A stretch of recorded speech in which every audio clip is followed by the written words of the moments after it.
नमस्कार साथियों, आपका स्वागत है स्टेनो एनजी के यूट्यूब चैनल में। आज हम ओपी शुक्ला बुक की पेज नंबर 118, 119 डिक्टेशन की प्रैक्टिस करेंगे। इस डिक्टेशन का समय 10 मिनट का रहेगा और इसकी गति 80 शब्द प्रति मिनट और 90 शब्द प्रति मिनट की रहेगी। अब हम डिक्टेशन स्टार्ट करेंगे।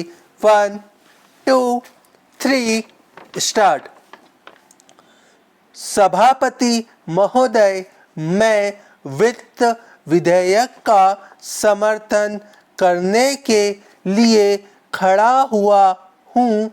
विश्व की बिगड़ती हुई अर्थव्यवस्था को ध्यान में रखते हुए देश की अर्थव्यवस्था को बचाने के लिए माननीय वित्त मंत्री जी और उनके सहयोगी जिस सूझबूझ से काम कर रहे हैं उसके लिए मैं वित्त मंत्रालय के तीनों मंत्रियों को बधाई देता हूँ।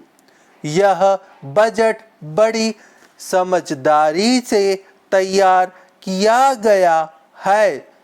बजट में 20 सूत्री कार्यक्रम का जिसका हर वर्ग और राजनीतिक पार्टी में स्वागत किया है, समावेश किया है। सस्ते भाव की दुकान खोलने और ग्रामीण क्षेत्रों में उद्योग लगाने की ओर ध्यान देकर ग्रामीण लोगों और नौजवानों के शहरों की ओर भागने पर रोक लगाने का प्रयत्न किया गया है। ग्रामीण विकास बैंकों में 25% की वृद्धि हमारी प्रगति का प्रतीक है।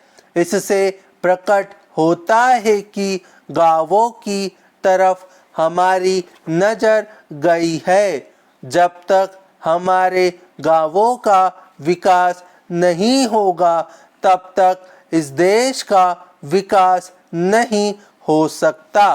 इस बजट में मध्यम वर्ग के लोगों का ध्यान रखा गया है। महिलाओं की दिक्कतों को सामने रखा गया है और सरकारी कर्मचारियों के लिए वेतन आयोग बनाया गया है।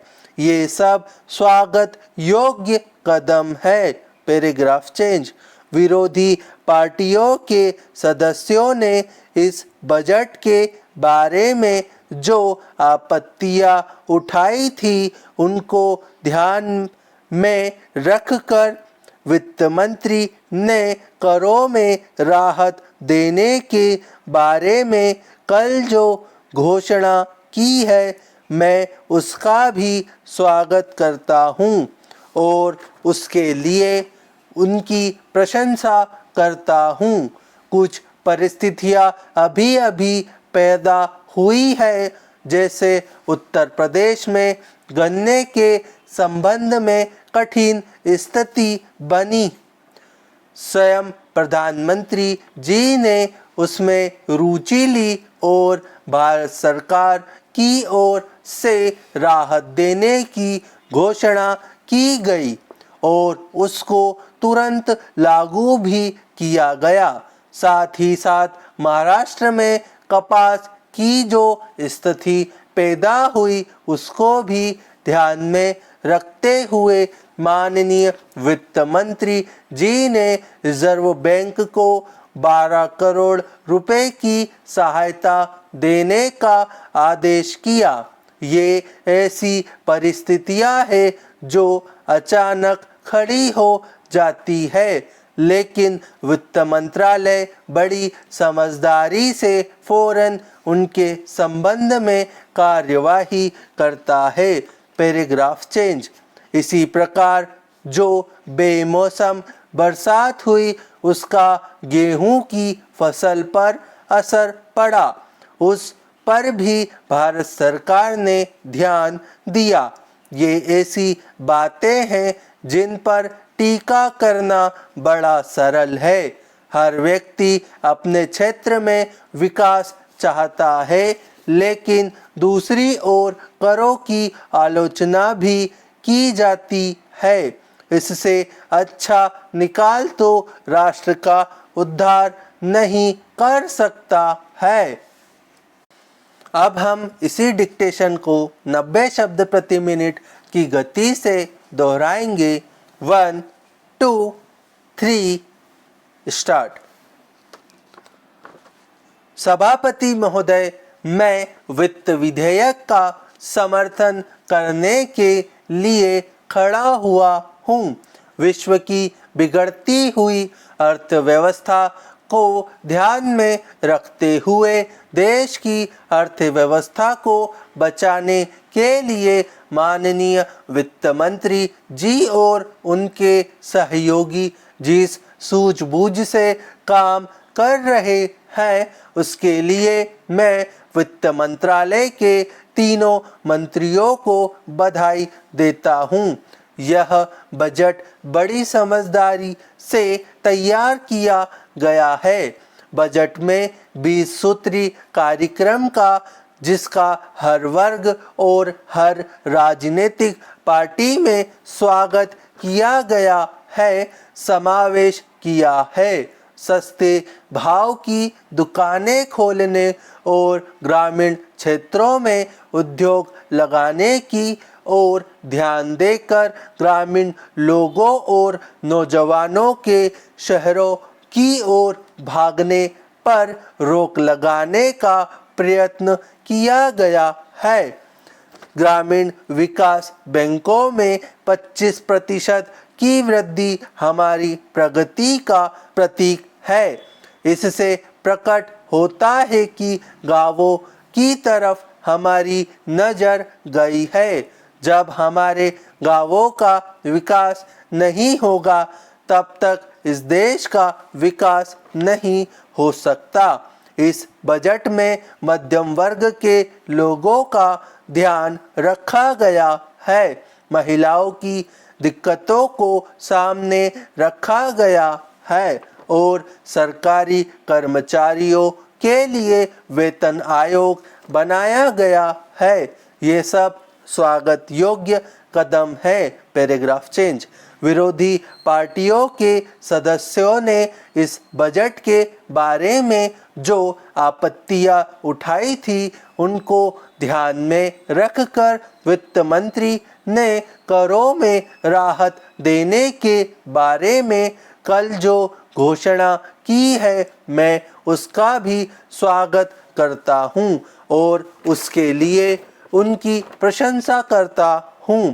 कुछ परिस्थितियां अभी अभी पैदा हुई है, जैसे उत्तर प्रदेश में गन्ने के संबंध में कठिन स्थिति बनी। स्वयं प्रधानमंत्री जी ने उसमें रुचि ली और भारत सरकार की ओर से राहत देने की घोषणा की गई और उसको तुरंत लागू भी किया गया।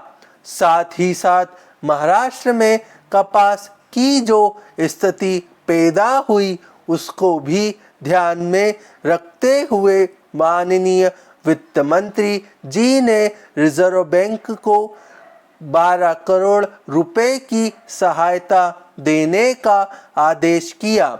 ये ऐसी परिस्थितियां हैं जो अचानक खड़ी हो जाती है, लेकिन वित्त मंत्रालय बड़ी समझदारी से फौरन उनके संबंध में कार्यवाही करता है।